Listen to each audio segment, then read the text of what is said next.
I really don't need to say much other than get your perspective on the importance of the book being in either in the curriculum or as a subject with itself. So yeah, can I ask you guys to introduce yourselves and how we met without talking about the school? One at a time, is that possible? Yeah. You would like to go first, M? And then I'll say M. Yeah. M, Jess, because on my screen, M, you're up the top, Jess, you're down the bottom, and Ash, you're at the right bottom. So, M, if you want to go first. Okay, so I read your books quite a long time ago now. I'm not sure when Prisoners of the Streets first came out, but I read the book, and then I'd seen you do a couple of interviews, and then I bumped into you, like in real life. I saw you and I recognised you. Oh, yeah. You forgot. Carnival, I did forget.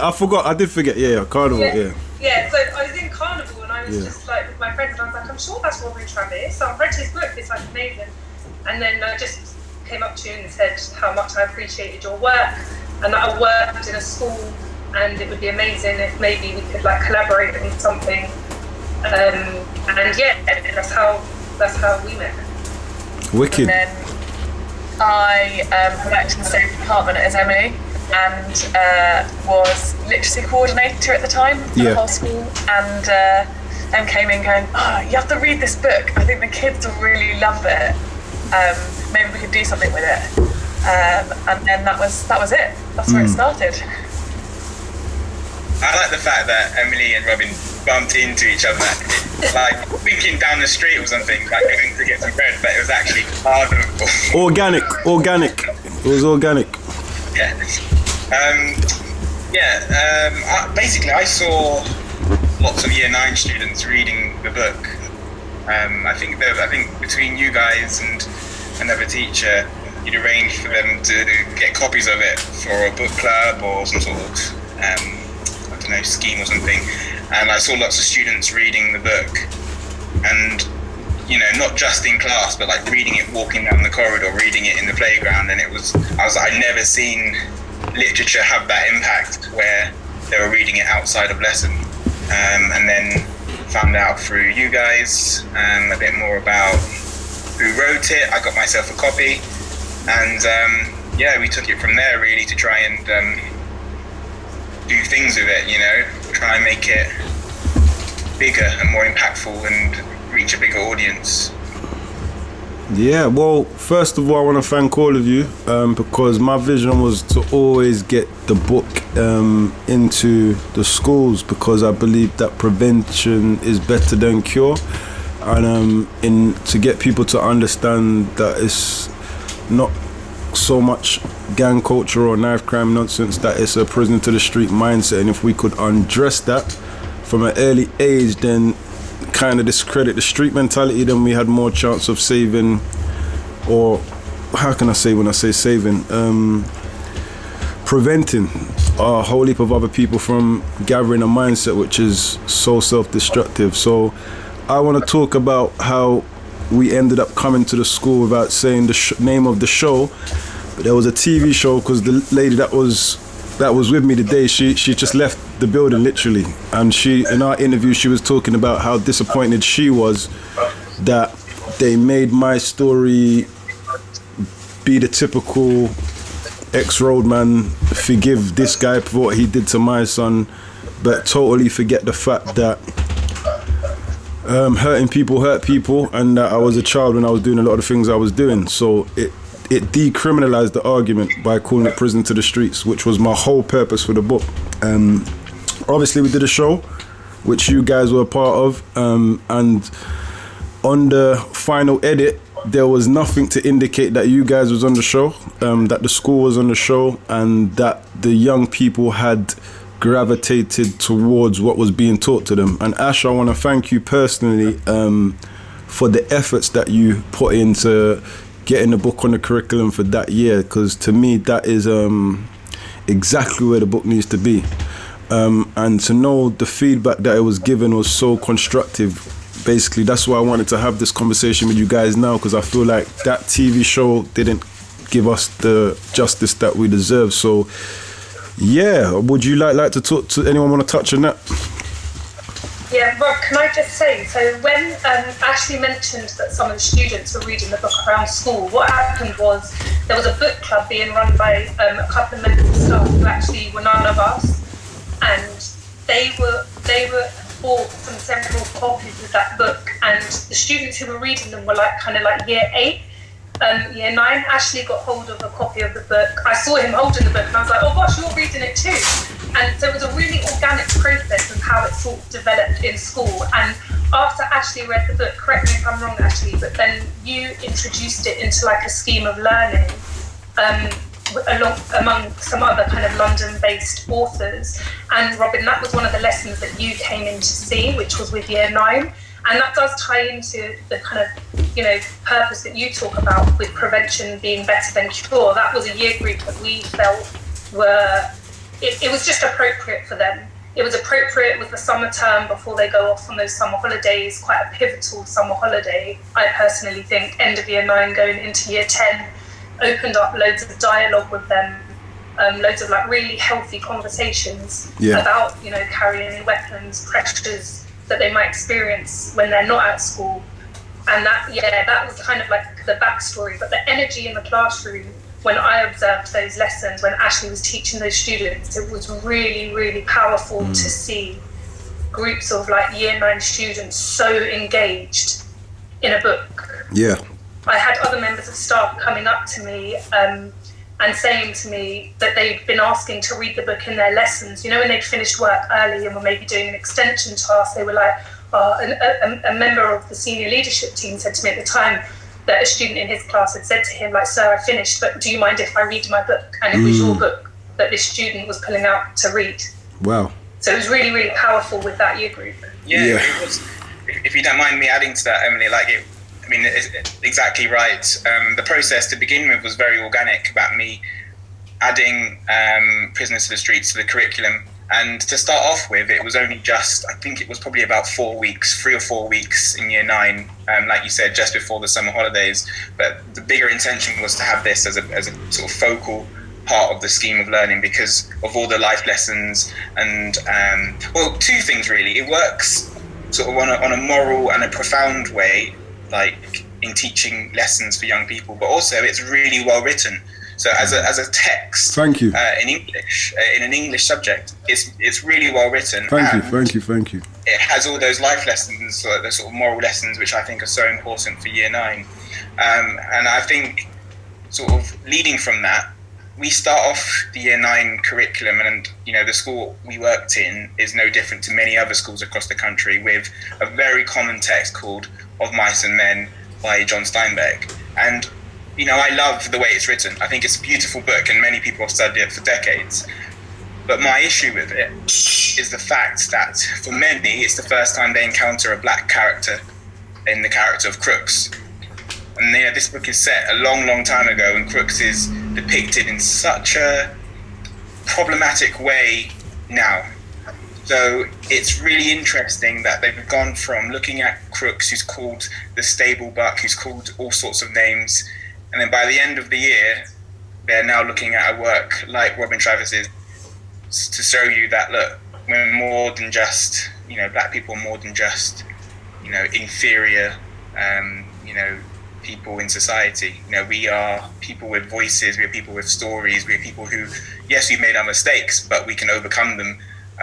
So I liked how we sort of went on that journey in that year 9 class. We went from looking at sort of problematic depiction of black people to then looking at sort of a redemptive portrayal of black people. How things, sometimes we get things wrong, but we can all learn from our mistakes. It was such an impactful process. It really was in so many ways. And I say this every time. It's been a few years since I've was teacher teaching it, but it was the only text that I saw the kids absolutely love from cover to cover, from the beginning to the end. completely absorbed. Couldn't stop talking about it. Really wanted to read it every second of our English lesson. So it was hugely impactful, and on a sort of literary level, but also like a moral level. Bless you, Ash, man. Seriously. Sorry. That's all right, Jess. Do you want to add to that? Because Ash and Ems just said their perspective and why they thought it was important. Do you want to add anything? Yeah, I didn't catch the end of what Ashley was saying, but I wanted to add that it was the bit that was really important was how organic and how meaningful the conversations were. They weren't just this like tokenistic add-on from like a school directed thing of we need to talk about this. It was like really meaningful discussion that had come from something that they'd read about, something that they related to in some way, not necessarily all in the same way, and therefore the conversation was more powerful than anything we could have done without that piece of literature with them in the classroom. And I don't think it would have mattered what subject it was in. I think it helped that it was in English, but because it gave them a chance to explore the text further. But it was just so, the conversations were far more powerful than they would have been had we just kind of gone in all guns blazing, going, hey, let's talk about this. This is really important. And I think it was a much more meaningful way of getting students to engage with conversations around it as well. And for me, I've never felt like, even though I was on the streets doing the things that I was doing, that we are responsible for the condition that we're in. And I felt like personally, if I could write a story and get that to the masses, which we nearly did with that TV show, to say, look, there's learnt behaviour here. There's so much trauma when you're growing up as a child. There's development stages before even secondary school where you're taught violence. If anybody hits you, hit them back. So it was really poignant and for me important that the book was taken aboard into schools, because I've done talks in schools, but I always felt like the way to make a real change would be to have this on a consistent basis. It's got to be done regularly. And I always felt that when I saw it on the curriculum that year, I was blown away. It was like everything I wanted from this book, because it wasn't about people applauding me for how much books I've sold or for being an author. It was about the change for that specific book. I've got more books to come, but that was the specific message I was trying to get out, that we're prisoners to the streets. We're not gang members. It's not by choice, basically. It's that we feel like we have to. And I felt like that was an important message to get across to everyone. So I really am, from the bottom of my heart, thankful. Even though we didn't get to the masses, I'm thankful for you guys' contribution and in seeing the value of it, and in trying it and having it tested and proven shows me that this is the way forward, and we do need to kind of get the book into the school somehow. We do need to get onto the curriculum. I do believe that workshops need to be done on a regular basis in order to affect these young children. And I want to know, well, not even I want to know, I would like to hear from you guys as teachers, how important do you think it is for the book to be in schools, not just in a curriculum for 1 year, but on a generic basis? What's you guys' views as the teachers who work with these young people? I think, Robyn, one of the challenges in schools, or one thing that is like very apparent, I've worked in a number of different settings, including a PRU in the past, is that the way that we address these issues, there's just huge variance. So, some schools might address knife crime with like MPSHE lessons, so that might be 1 hour in a year's worth of lessons. Other schools might have a drop-down day where they focus on it. I think the thing here is it's such a complex issue, and I think there are so many stakeholders involved in that issue that it can't really be addressed effectively like that. I think we know that doesn't work because we haven't really seen a reduction in these types of crimes. And I think we need something quite radical, something quite different, and like you said, something that's really consistent. From what I saw with the book in school, I really believe that the book has the power to bring about really significant change. I think a lot of intervention that's done with young people is not proactive, it's reactive. It's this young person has been identified as somebody who is at risk. But what we actually need to do is have some sort of program in place that targets all young people is one of the things that I feel quite strongly about, is that every young person is a stakeholder, right? It's not just the person carrying the knife or the person who's likely to get caught up in that lifestyle. It's everybody. It's the people who have the conversations about the things that are going on. If young people are empowered to have different types of conversations about these things, then suddenly these things are maybe a bit less cool than some people think they are. And having that consistent, approach to it, where every student is educated consistently about it, is something that's really necessary. And I think the beauty of what Ashley did in terms of having this on an English curriculum was that it didn't feel forced. I think sometimes when you have a drop-down day and it's all about knife crime or gangs, it feels quite forced. It's like, this is what we're going to talk about. Actually, because the focus was just about a really well-written book, it allowed all those conversations to happen in a really safe space, in a really organic way, understanding really complex themes, but themes that really relate to those young people. And I think it also gave the book a lot of credibility. It gave the topics that they were talking about a lot of credibility. And because it was done over a long period of time, young people built up confidence in having those conversations. And I think that was really important, and something that really needs to be considered going forward is that this ad hoc approach that education has had to tackling these issues has not worked. We need something that is different. I completely agree. And I also think that there's the way that the book's written, it is appealing to students that don't necessarily want to read as well. It's written in their language, it's written about stuff that they understand and they can relate to. And I think that is almost more important than you getting, your school policeman to come in and talk to you about what you should and shouldn't be doing.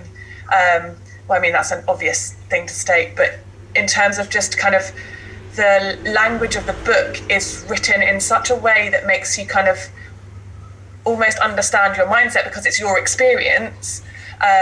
It's that whole, it kind of puts the students that perhaps wouldn't normally engage with these things in a completely different position. And I think that it makes it easier to be able to have those conversations. And perhaps, I know Emily touched on a couple of challenges, but perhaps one of the other challenges is almost making teachers aware of the fact that they don't have to have the answers. And so being able to kind of talk about it, they don't have to be able to stand there and say, this is what I think, this is how it works, I understand all of this.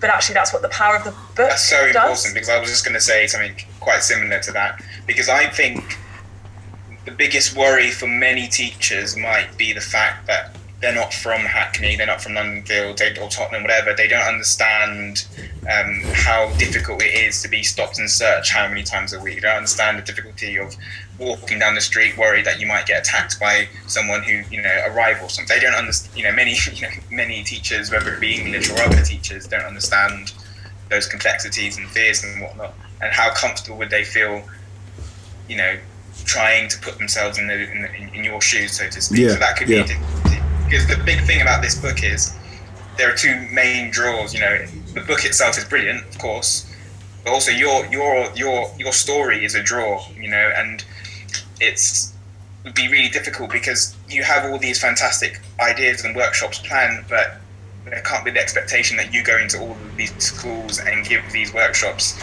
It's all about how would you, sort of train up or skill teachers to carry out the workshop ideas that you have, because if we are successful, if one is successful in trying to get this into schools, it can't be down to you to go into North London, then South London one afternoon, then West London, East London. You're just one person, and you have your life. So it's tricky, but it can be done. And I think Jess is right. It's trying to alleviate that fear of you don't have to have all the answers. You don't have to come from Hackney. You don't have to come from Woodbury or whatever.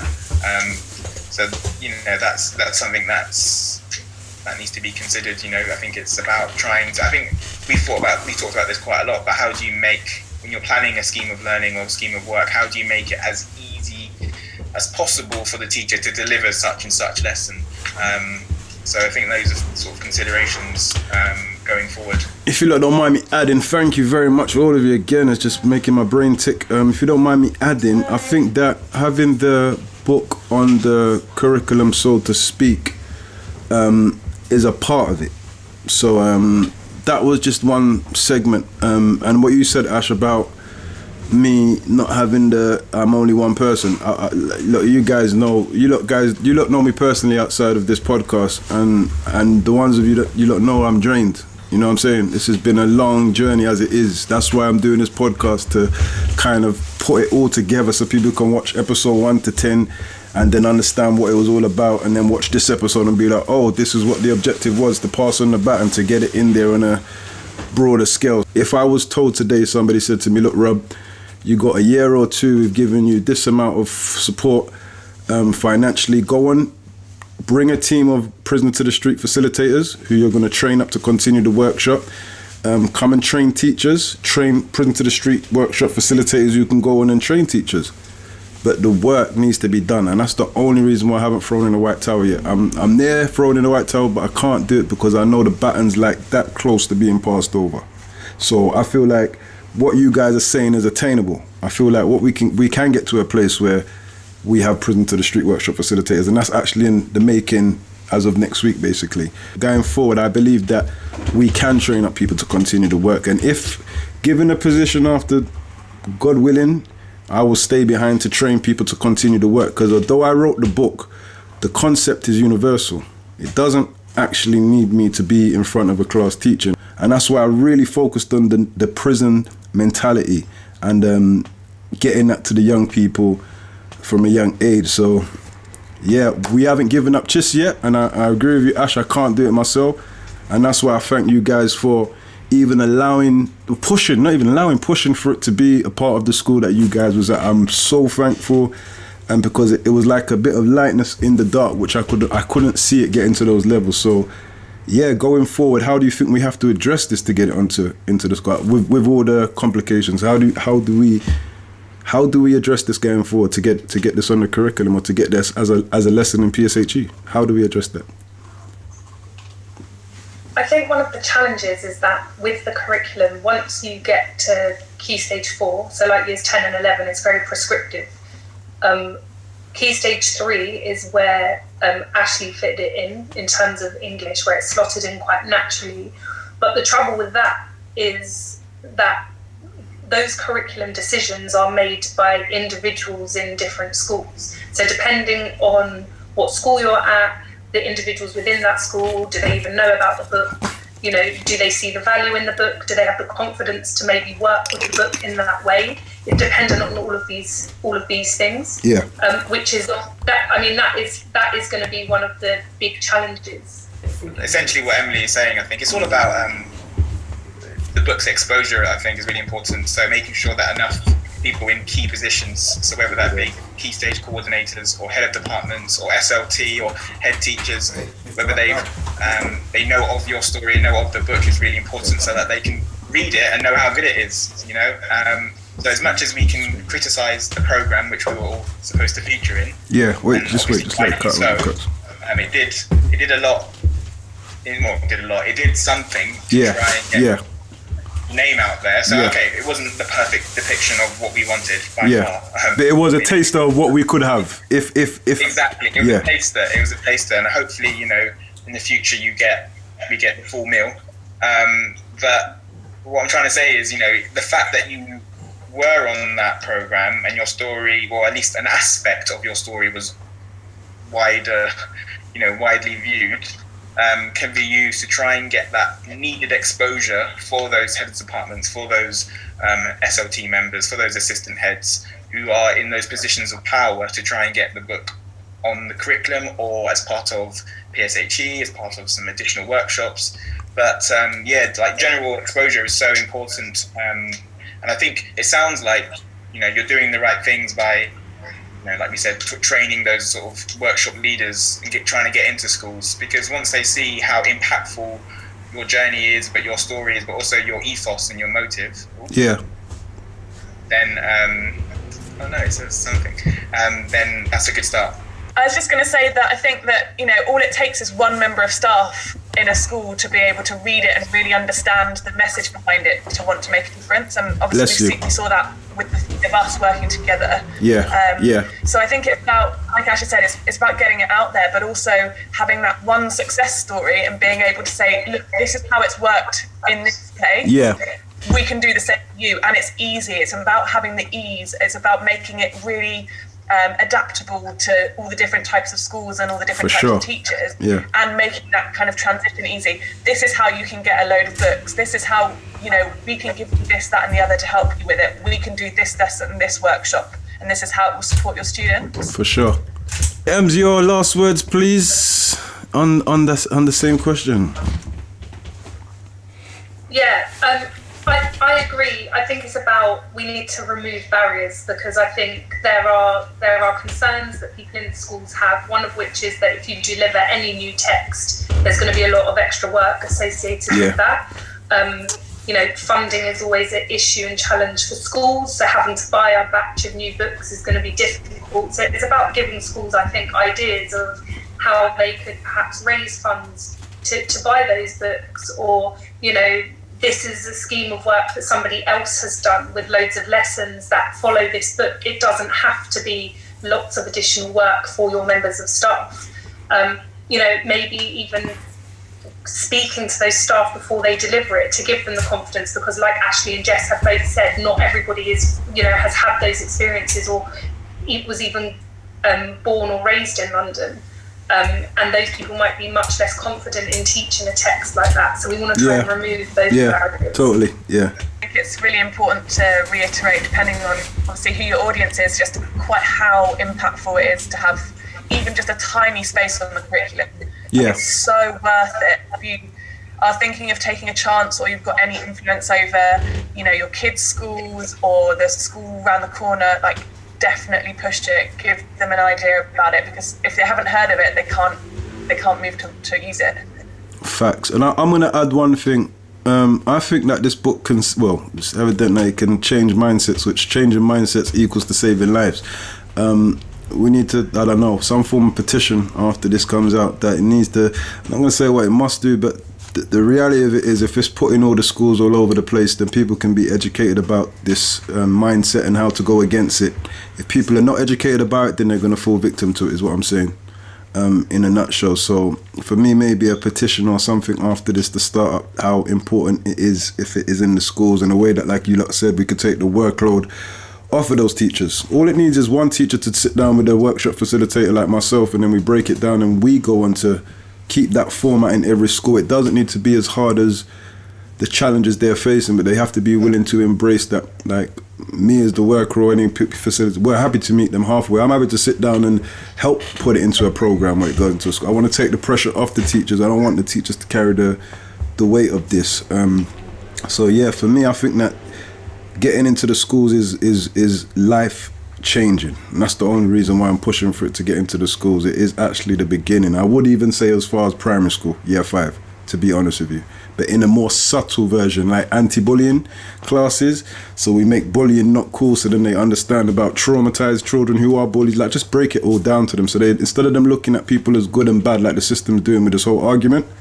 no, we look at it as for what it is, prisoners to a mentality. I couldn't do this, guys, without you. It wouldn't have made sense. So from the bottom of my heart, I know we haven't spoken for a while, Jess and Ash, but I just wanted to know I'm so thankful for you guys, and I can't really put it into words. My pleasure, Robyn. Honestly, it was a good chat. My pleasure. Good to see you doing well and stuff, and if I can help in any way, whether that be whether that be keep talking, Ash, keep talking. Let me know. Where's his book? Oh snap, we've got 2 minutes before it cuts out. Keep talking, Ash. I'm done now. 3, 2, 3, I was getting emotional. Ash, I'm looking for your book in the shop. You know what? We're looking for your book in the shop. I saw it here last week. That's why I was looking for it. Because your book's in the bookshelf up here. So 392. Where is it? Oh, I got it. The 392 would have got published with... Oh, he's gone again. I'm gone again. Yeah. It wouldn't have been published without the interaction with you, Robyn, to be honest. So bless you, bro. I'm very thankful. Well, because of your visit with Own It, got talking from there. So I owe a lot to grassroots interaction. You know, it's really important. So, bro, each one teach one. You help me, I help you. But we're going to be doing, because we've got to wrap up. We've got like 30 seconds before it cuts out. But I'm going to be doing a podcast about authors. So I'm going to be inviting you down to discuss this book in a month or two if you're free. But I'll call you. Yeah, sounds good, bro. That sounds good. Yeah, guys, thank you very much. Bless you. I didn't mention your school. I nearly slipped up twice, but I did it. So thank you very much, man. And yeah, appreciate you guys from the bottom of my heart. Yeah, bless you guys. And I'll give you guys a shout later in the week. Thanks, guys. Yeah, thanks, Jess. Ash, God bless you guys. See you later, yeah? See ya. Bye, thank you.